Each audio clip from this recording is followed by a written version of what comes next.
Hi, I'm Tara Benham, National Tax Leader at Grant Thornton. I'm joined by Sarah Noftell, our Indirect Tax Leader, who is going to talk to us about indirect tax measures introduced in the federal budget 2023. Thanks for joining me, Sarah.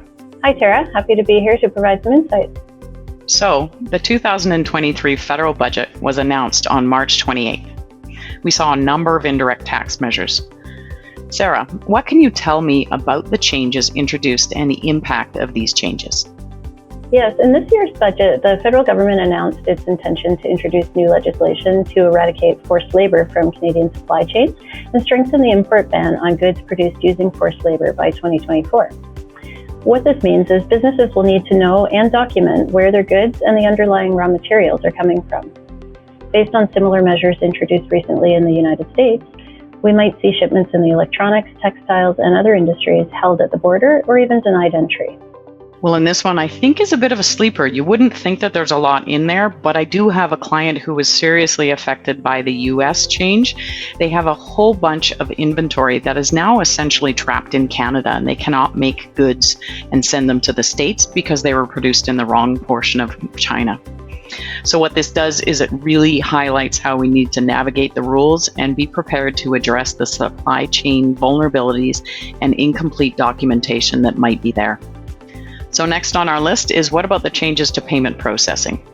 Well, in the budget, we see proposals that will make payment card clearing services rendered by payment card network operators subject to GST or HST. Historically, these were taxed, and there was a recent tax court decision which found them to be exempt in some cases. So this proposal amends the definition of financial service so that it's clarified that these services will be taxed. So really, we're just getting back to what was there before, so it makes sense. We did see some other changes that affect individuals, like a new tax on alcohol and travel. What are those? Yes, there were some consumer-related measures. So in a typical year, alcohol excise duty rates increase at a rate that's indexed to inflation, so indexed to the consumer price index. But there was a decision, because inflation is so high this year, to cap the increase for this year only at 2% rather than the 6.3% increase that would have otherwise come into effect on April 1st. On another consumer front, the air traveler security charge is set to increase. Now, the 32.85% increase sounds substantial, but it is notable that this rate has actually not changed in about 13 years. And this particular tax or levy applies to services including chargeable flight segments after May 1st, 2024. So Bob and Doug McKenzie's lobbying worked. Way to go, Bob and Doug. So next, we've got some commentary around Indigenous taxation. What do we see there? On the Indigenous taxation front, not so much proposed measures, but a number of potential encouragements, including potential expansion of First Nations goods and services tax on reserve and settlement lands, and enabling the implementation of personal income taxes within interested communities. So it's important to note that these are voluntary measures where the governments and the communities would work together towards a mutually beneficial agreement. Another framework that is being developed is for the taxation of fuel, alcohol, cannabis, and tobacco. And again, just looking towards further ability for self-determination and revenue generation in interested communities. And the federal government also reiterated its support to facilitate discussions regarding these tax arrangements between Indigenous governments as well as provincial and territorial governments, so not just the federal government. So it's great to see the federal government acknowledging and working with the Indigenous to create a tax system that is going to work for everybody. And I know that there was an announcement ahead of the budget. What did we hear about UHT? So first, the Underused Housing Tax was actually not mentioned in the federal budget, and I think we were anticipating or maybe hoping for some clarity there.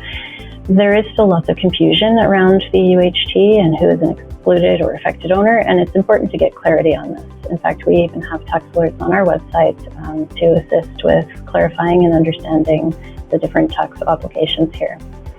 Ahead of the budget, the evening before, the CRA released an announcement that provided that returns that are filed by and amounts due are paid by October 1st, penalties and interest will be waived up to that point. So some temporary reprieve from the original April 30th deadline just for this year to allow a little extra time to clarify and understand your filing obligations.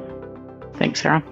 So from my seat, it really does seem like all of the indirect tax changes are quite substantial. In fact, it really does seem like there's more changes here than there is in the income tax side of things. And I wonder if this is because the government is hearing that consumption taxes are more fair than income taxes, meaning you spend more, you pay more. Interesting thing to ponder. What do you think about that, Sarah? Well, I think there is certainly a trend towards more specific item taxes, so not necessarily an increase in the overall GST rate, but taxes on luxury goods, fuel, tobacco, cannabis, as well as some elements of housing. Thanks, Sarah.